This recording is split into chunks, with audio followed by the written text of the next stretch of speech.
අපි අනුරාධපුර යන ගමන් ඉන්නේ. ළඟදම දකින්න ගත්තේ මෑත.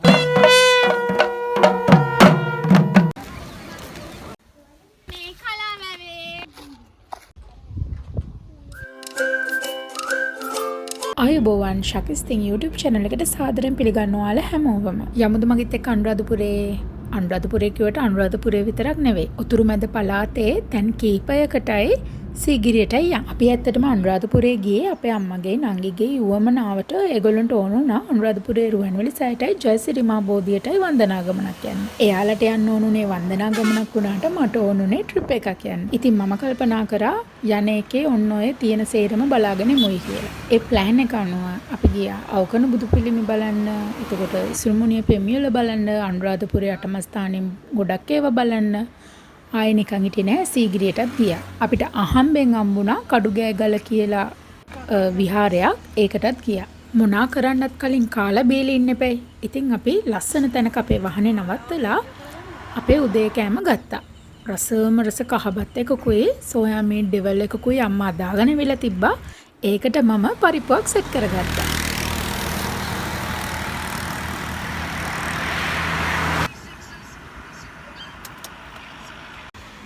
අපි අනුරාධපුර යන ගමන් ඉන්නේ. දැන් මේ තේ බොන්න නතර කරා.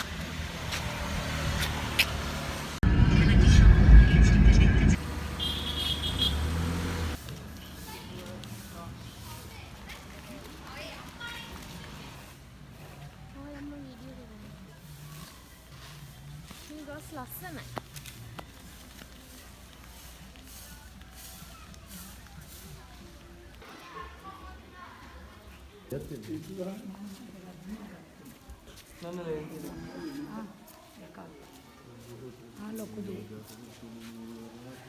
අපි මුලින්ම ගියේ අවකන විහාරයට.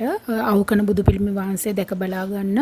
ජනප්‍රවාදයේ තියෙන කතාව දන්නවනේ අවකන බුදු පිළිම වහන්සේ ගැන. ගෝලයයි ගුරාගේ තරංගයක් තිබුණා. ඒ වගේ කතානේ තියෙන්නේ. මට දැන් හරියටම කතාව මතක නැහැ. කතාව දන්න කෙනෙක් හරි කතාව තියෙන තැනක් හරි දන්න කෙනෙක් කමෙන්ට් කරන්න පහලින් ලින්ක් එක.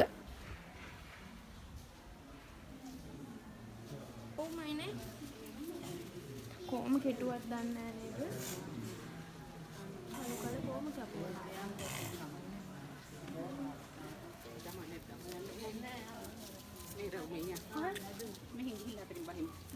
දෝනියේ මේ ගහගා ඉන්න ෆොටෝ එකක් ගන්න කට්ටිය.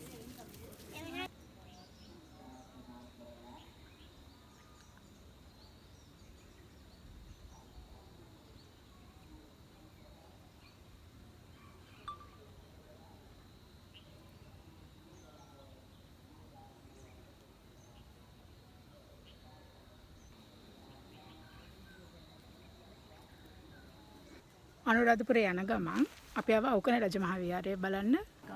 බෝධිය.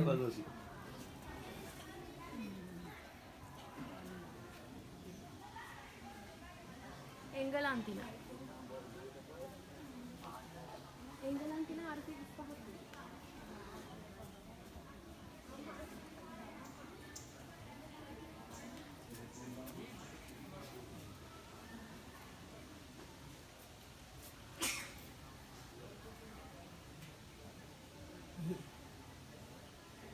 උමන්දා මේ කොහෙද එංගලන්තේ වන්ට ත්‍රිවිධරත්නයේ ආශිර්වාදයෙන් දීවානට දුක් රෝගාබාධයන් අපරපද්‍රවයන් කාය චිත්ත පීඩාවන්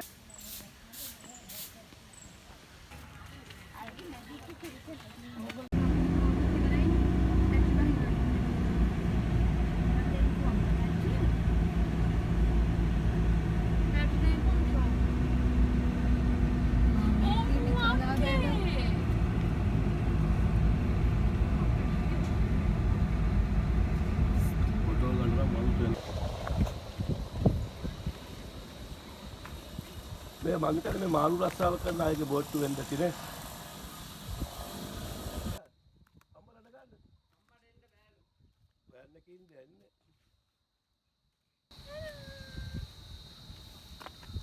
අපි මේ කලාවැවේ කලාවැව කියන්නේ ලංකාවේ තියෙන අතිවිශිෂ්ට නිර්මාණයක්. ධාතුසේන රජුරුව විසින් නිර්මාණය කරපු කලාවැවේ ඉතිහාස කතාව නම් ඕගොල්ලොන් ඉතින් ඉස්කෝලේ යන කාලේ ඉඳන් ඉගෙනගෙන ඇතිනේ. ධාතුසේන රජුරුවන්ගෙන් කාශ්‍යප කුමාරයා සම්පත් ඉල්ලද්දී ධාතුසේන රජුරුව කියලා තියෙනවා කලාවැව පෙන්නලා මේක තමයි මට තියෙන එකම සම්පත කියලා.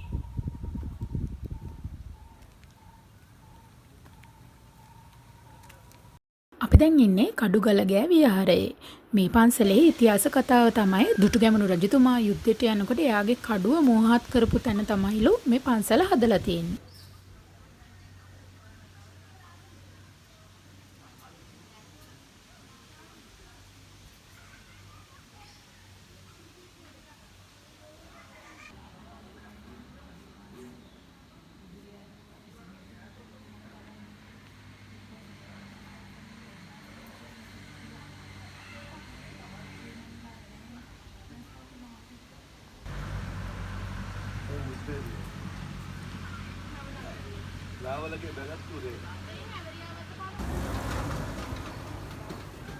මේවා රාමදික් නැද්ද අයියේ? ඔන්න ඉතින් ජීවිතේ පළවෙනි පාරට අලුත් කෑවා. මම පළවෙනි පාර ගන්න. මමත් ඕන තරම් දැකලා තියෙනවා මේ ළඟදීම දකින්න ගත්තේ මෑත කාලේ කාලා නැහැ.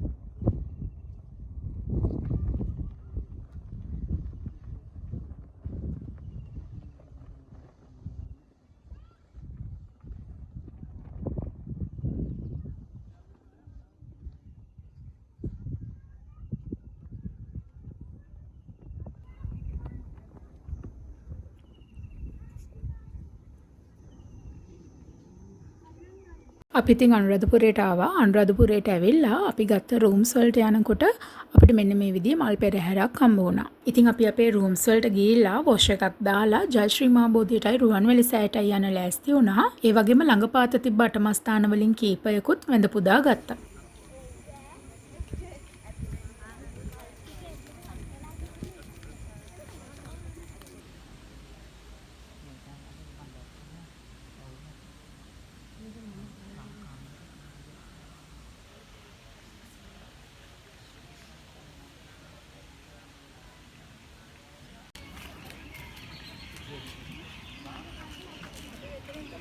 ඊට පවුවෙනිදත් අපේ අම්මටයි නංගිටයි තාත්තටයි ජයශ්‍රී මහා බෝධියටයි රුවන්වැලි සෑයටයි යන්න ඕනා.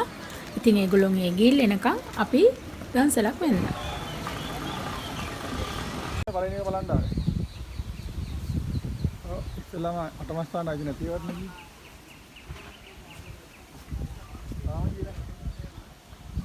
පොඩි කාලේ ඇවිල්ලා දන්නවද ලහුත් ඔව් කියලා කිව්වේ. බලන්න මේ සලකපරනේ.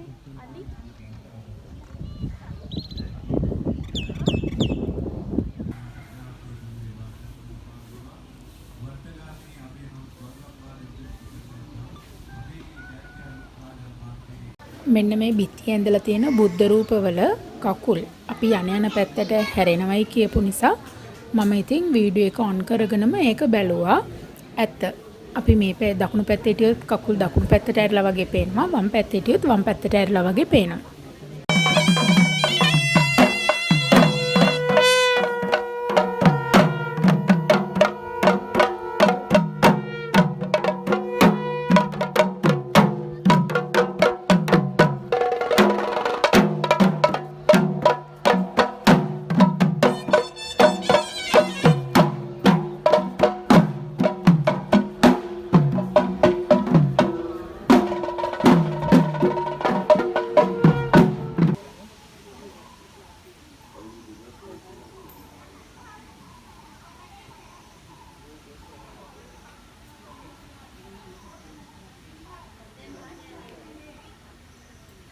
අනුරාධපුර කුට්ටම්පොකුණ කියන්නේ ශ්‍රී ලාංකීය ඉතිහාස වාරි ඉංජිනේරු තාක්ෂණයේ විශිෂ්ටත්වය කියාපාන තවත් එක් විශිෂ්ට නිර්මාණයක්. අනුරාධපුරයේ ඇවිල්ලා කුට්ටම්පොකුණ බලන්න නැතු යන්න බැහැනේ.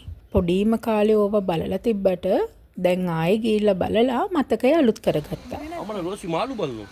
ඔව් මං කිව්වේ.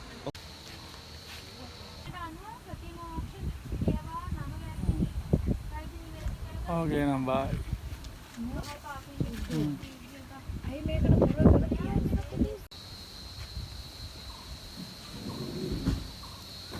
දැන්ට ලෝකයේ තියෙන අවුරුදු 1400කට වඩා පැරණි අනර්ගත මනුරාධපුර විජේ සඳකඩ පාන වෙන්නේ මේ සඳකඩ පාන.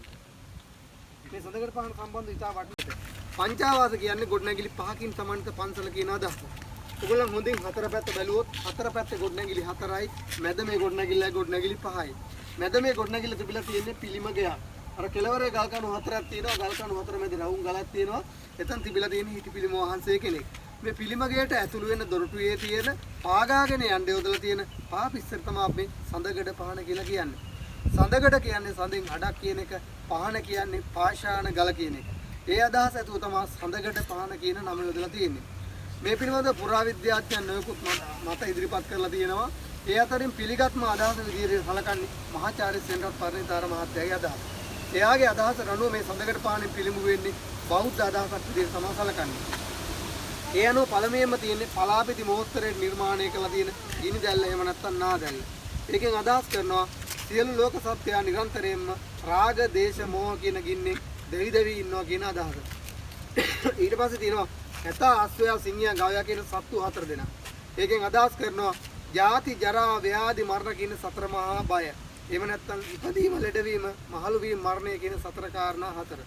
තුන්වෙනියට තියෙනවා ඝන ලියවැලක්. මේ ඝන ලියවලට මහාවංශයේ සඳහන් වෙනවා තුෂ්ණ ලතා කියලා. ඒකෙන් අදහස් කරනවා තණ්හාව නැමැති ලියවැලෙන් ගහකෙතුණු වැලක් වගේ අපේ ජීවිත විලාගෙන උතාගෙන නිරන්තරයෙන්ම දුක් කරදර පීඩා ඇති කරනවා කියන අදහස. ඊට පස්සේ තියෙන්නේ හංසෝපේලිය. හංසයා කියන්නේ බෞද්ධය විශ්වාස කරන ආකාරයට ප්‍රඥාවන්තම සත්‍යය විදිහට තමයි සලකන්නේ. හංසයාට කිරි වතුර එකතු කරලා දුන්නාට පස්සේ එයාට පුළුවන්ලු පැහැදිලි වෙන් කරලා කිරි විතරක් බොන්න. ඒකෙන් අදහස් කරනවා හංසයා දියෙන් කිරි වෙන් කරගන්නවා වගේ ප්‍රඥාවන්ත පුද්ගලයාට පුළුවන් සමාජයේ තියෙන හොඳ සහ නරක පැහැදිලි වෙන් කරගෙන නරක අයින් කරලා හොඳ විතරක් ගන්න කියලා. එහෙම නරක අයින් කරලා හොඳ විතරක් එයා ගන්නකොට ක්‍රමක්‍රමයෙන් එයාගේ තණ්හාව, ආශාව වගේ කෙලෙස් ගුණාංග තුනී වෙලා යනවා කියන අදහස තමයි මේ තුනී ලියවලෙන් අදහස් කරන්නේ. එහෙම තණ්හාව, ආශාව වගේ ගුණාංග තුනී වෙලා යනකොට ක්‍රමක්‍රමයෙන් එයාගේ සිත පැහැදිනවා, සිත පිරිසිදුනවා, කෙලෙස් සුගත වෙලා ලෝකේ යථාර්ථ ස්වභාවය අවබෝධ කරලා යාට නිවන් මාර්ගයට ගමන් කරන්න පුළුවන්, නිවන් මාර්ගයේ දොරටු විවෘත වෙනවා කියන අදහස තමයි ඒක අදහස් කරන්නේ. මේ සඳකඩ පාන පොළොන්නරු යුගයේ කරා ව්‍යාප්ත වෙලා යනකොට ගෞරූපය අයින් වෙලා Right, we can take a photograph of this. This is the well preserved moonstone of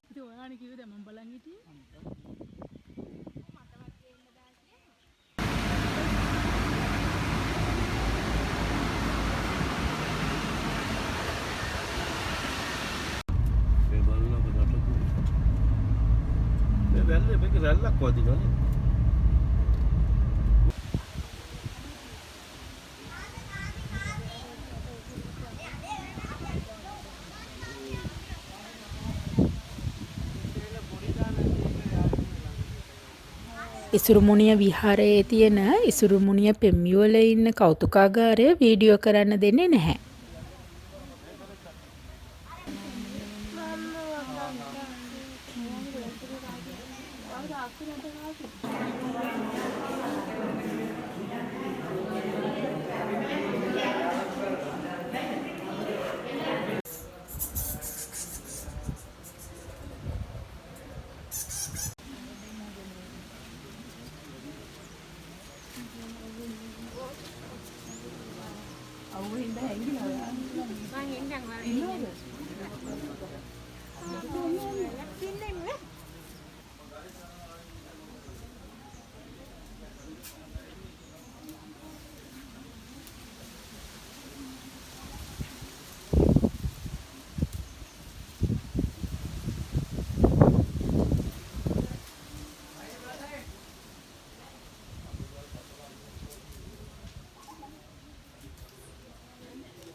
Anuradhapura වන්දනාගමන ගියපු අපි අන්තිමට සීගිරියෙත් ගියා.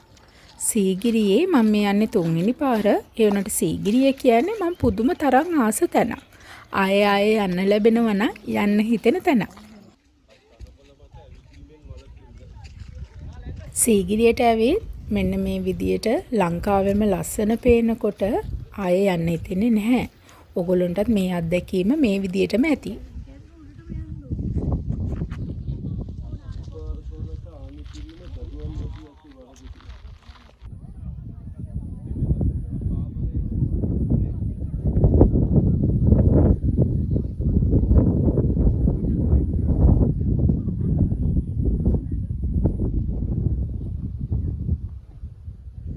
සීගිරිය උඩ තියෙන පොකුණුයි ගල් ආසනයි මේ උඩට පේන රටේ ලස්සනයි බලලා අපි ආපහු අපේ ගමන ආවා. එහෙමනම් ආය අම්බ වෙනකන් සතුටින් පරිස්සමින් ඉන්න ඕන කට්ටියම මගේ channel එක subscribe කරලා නැති ඕගොල්ලන්ට ආදරයෙන් ආරාධනා කරනවා channel එකත් subscribe කරන් යන්න කියලා.